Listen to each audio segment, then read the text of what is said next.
Arkadaşlar merhaba. Bugünkü konumuz RSI. RSI nedir? Ne işe yarar? Biz bunu nasıl kullanırız? Bunu göstermeye çalışacağım. Şu anda benim kullanmış olduğum 3 adet RSI indikatörü bulunmakta. Bir tanesi de yeterli. Ee, Yani 3 tane kullanmaya da gerek yok.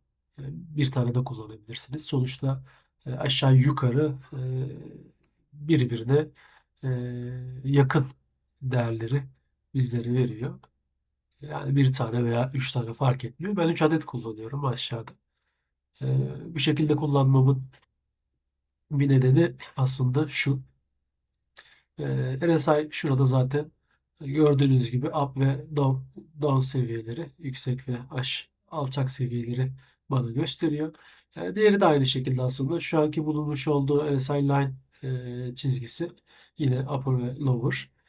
Burada da EMA ile birlikte hareketli ortalamanın altında mı üstünde mi onu kontrol ederekten burada da bu şekilde üçünü birlikte harmanlayıp ben kullanıyorum. Ama dediğim gibi sizler bir tanesini de yine kullanabilirsiniz. Mesela şu indikatör tek kullanım için gayet yeterli.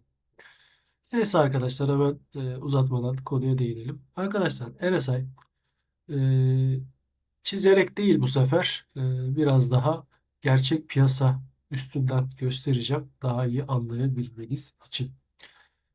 Hemen bir tane şuradan piyasa açalım. Bunları aşağıya indirelim şöyle. Zaten dikkat edin. Grafik değerleri bir aşağı bir yukarı. Sanki bizim piyasa mumlarımız gibi gördüğünüz gibi. Çünkü onlara göre zaten hareket ediyor. Hemen ne yapalım? Bir tane Nasdaq açalım mesela. Nasdaq'tan bakalım. E, Saatlikte mesela bakalım. Şimdi örneğin arkadaşlar RSI şurasının daha önceki derslerimizde anlattığımız gibi trend kanalımız. Mesela destek direnç trend kanallarını öğretmiştik.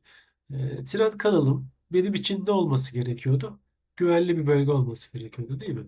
Mesela şurası. Şimdi değerlerimiz bu seviyeye geldiğinde trend kanalına kadar geldiğinde biz buralardan anlıyoruz ki trend kanalına kadar bir düşüş ve sert bir düşüş. Bakın daha yeni bir düşüş yaptı. Ayın 17'sinde. Bu şekilde düştüğünde RSI bizlere bir uyarı veriyor. Diyor ki genellikle 30'a 70 aralığında kullanılır. Kimisi 15'e 85, 15'e 80 kullanır. O sizlerin tamamen piyasada gireceğiniz noktalara göre değişir. Şu anda mesela hemen geliyoruz. Mouse'umu bu şekilde getirdim. Dikkat edin. Tam buradayken Nasdaq endeksi bu noktadayken RSI'ım bakın tam dibe kadar aşağıya kadar çekilmiş. Yani 25 seviyelerine gelmiş. Bir sonraki RSI indikatörü yine aynı şekilde eksi 25 seviyelerinde.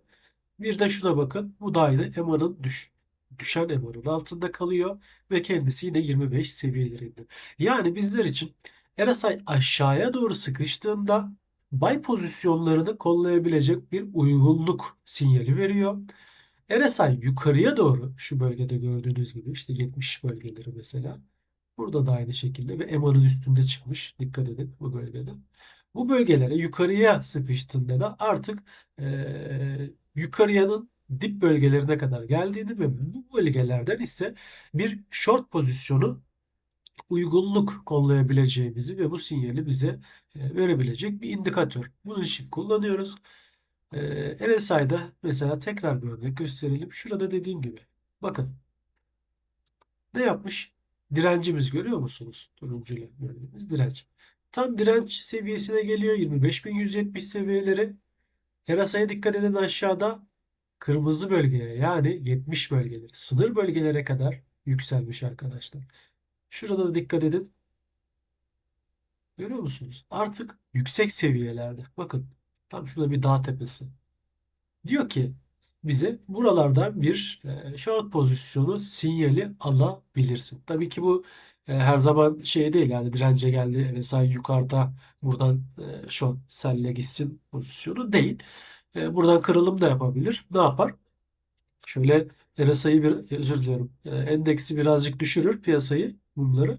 Yataya bağlar bir konsolidasyon yapar burada. RSI'yi gevşetir ortalara ve sonra buradan tekrardan kırar gider.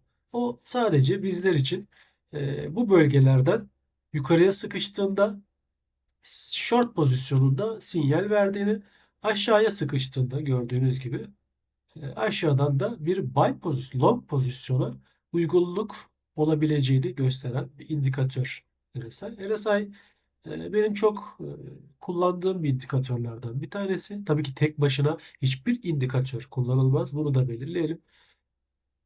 Diğer videolarımızda anlattığımız gibi en az 4-5 adet metot uygulamanız gerekiyor, harmanlamanız gerekiyor arkadaşlar. O da sizler için hangi güvenli metotlarsa kendinize göre onların arasını da RSI'ye ekleyebilirsiniz. Bakın şimdi burada bir yine sert bir düşüş olmuş Nasdaq'ta. Görüyor musunuz?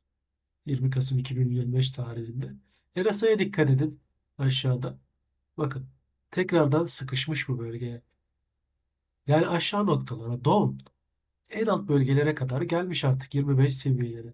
Bir sonraki indikatörüm yine aynı şekilde internet bir gel git yaptı. Özür diliyorum. Tekrardan aynı seviyelerde görüyor musunuz? 25 seviyeleri. Ortadaki RSI'm da aynı şekilde. Eksi 25 civarları. Diyor ki bana artık RSI'm buralardan bir long pozisyonu kendine kollayabilirsin. RSI bu şekilde arkadaşlar. Çok da fazla videoyu uzatmaya gerek yok. RSI'yi bu şekilde kullanıyoruz. Dediğim gibi bir önceki videolarda trend kanalları nedir, ne işe yarar, nasıl çizilir, nasıl, nerelerde kullanılır, destek ve dirençlerimiz nelerdir, nerelerde kullanılır, nasıl çizilir, neye göre çizilir. Şimdi de RSI'yi bunlara üçünü birlikte ekleyip, harmanlayıp, üçünü birlikte güzel bir kullanım dersi eğitimleri veriyoruz. Bir dahaki videoda görüşmek üzere. Abone olmayı, sayfamı takip etmeyi, bana bu şekilde motivasyon vermeyi esirgemezseniz sevinirim. Sağlıcakla kalın.